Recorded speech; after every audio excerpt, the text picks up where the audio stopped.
البركاني كتمر بطريقه جميله على مقرب منطقه العمليات، كيحاول انه يمرر بالفعل كيمرر كره منطقه العمليات. فرصه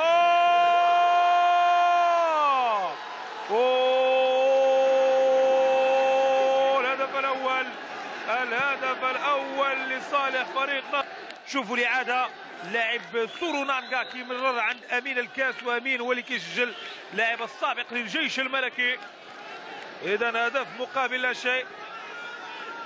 تتغير الامور هنا في مركب محمد الخامس بهدوء بركاني امام الوداد وبتقدم في النتيجه هدف مقابل لا شيء.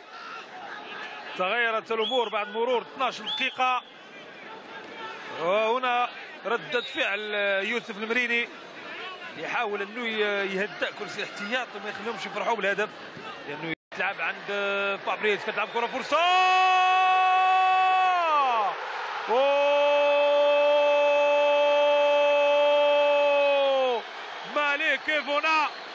مالك فونا يسجل الهدف، هدف التعادل، هدف مقابل هدف، ورقصه افريقيه وداديه بهذا الهدف، هدف التعادل.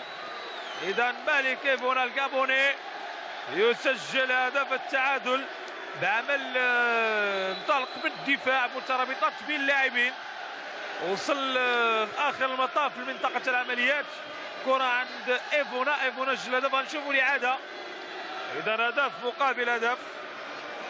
تغيرت الامور، لاحظوا الكرتي مرر في العمق عند ايفونا، وهذه قوه ايفونا هي السرعه والاختراق. تمريره من الكرتي، تمريره في العمق تجاه هناك عطوشي كتلعب كره، فرصه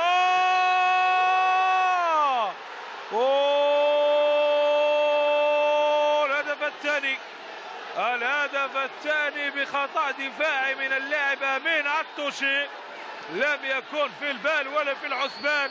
هذه المره خطأ في الدفاع، يسجل سورونا نقام مادو الهدف الثاني لصالح فريق النهضه البركانيه، هدفان مقابل هدف.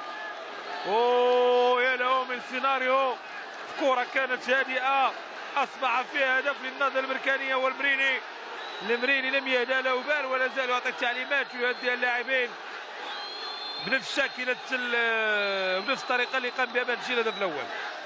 عبد الرحيم طالب مثل هذه الاشياء ما عسى طالب ان يفعل فيها او اي احد اخر اخطاء وافوات فرديه تصبح اهداف. سنتابع الاعاده لكره من الرامي ماشي عطوشي، اللاعب الرامي ياسين يصحح المعلومه، وعفوا لعطوشي ماشي عطوشي، بل ياسين الرامي هو اللي بحث على المراوغه. كيكون الكره لمسات اليد، نعم يقول تنفيذ امام احمد محمدينا، فرصه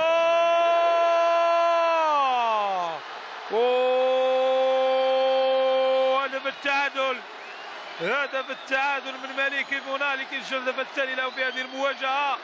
هدفان في كل شبكه، وتعود المواجهه لنقطه البدايه قبل لحظات من الاعلان عن صافره نهايه الجوله الاولى. اذا هكذا يعلن الحكم سمير القزاز عن نهايه الجوله الاولى بالتعادل، 2 الاهداف في كل الشبكه. هكذا انتهت امور الجوله الاولى. مشاهدينا الكرام، نلتقي بعد لحظات مع بدايه الجوله الثانيه ان شاء الله. الجوله الاولى كان في اخذ ورد بين المهاجمين على مستوى الشباك، هذا الشباك بكاري كوني او نبيل الولجي. نتابعوا عمليه التنفيذ.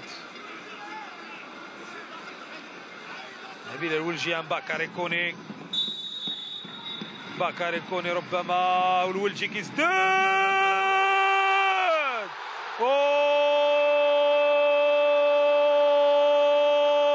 هدف من الكرة الثابتة في الدوري المغربي هذا الموسم رفقة فريق الوداد، لكن الطريقة ديال هذا الهدف كتبقى خاصة.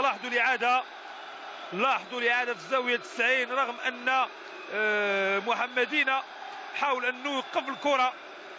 هو الهدف الثالث للوداد في آخر الأنفاس.